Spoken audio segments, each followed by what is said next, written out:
NATO's long campaign in Afghanistan is coming to an end, but the end of this mission does not herald the slow demise of NATO as once thought, says Professor Jonathan Isle of the Royal United Services Institute. Interestingly, NATO is now more relevant than it has been for probably a decade. That relevance, says Isle, is largely because of Russia. NATO published these satellite images this week, which appear to show tanks crossing from Russia into the east of Ukraine. It follows Moscow's tacit support for Ukrainian separatists and forceful takeover of Crimea in March.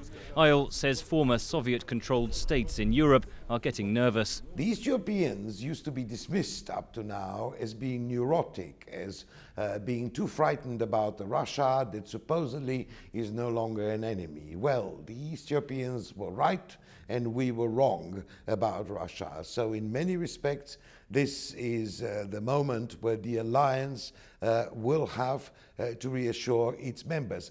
NATO is doing that through the bolstering of troops and sea and air defences along member states' borders in the east.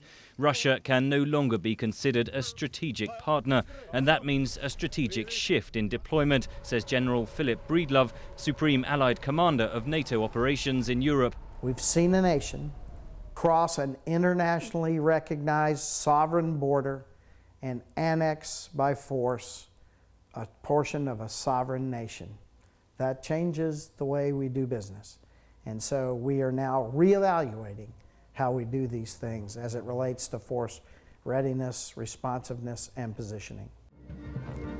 A NATO-commissioned report into the future of the alliance calls for a reaffirmation of its core objective of collective defence.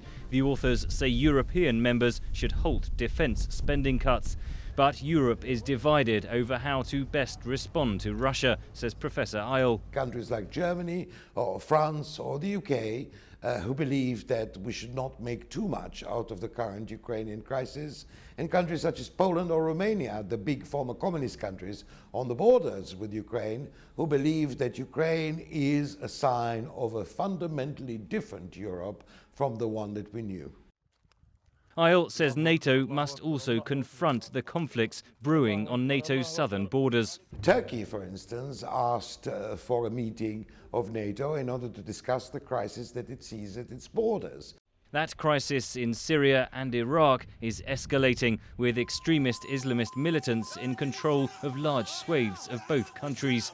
NATO's Secretary-General has already said he sees no role for the alliance in Iraq. But Western security chiefs say the lawlessness is a haven for terrorists, and NATO should continue to play a key role in collective defence. Henry Ridgwell for VOA News, London.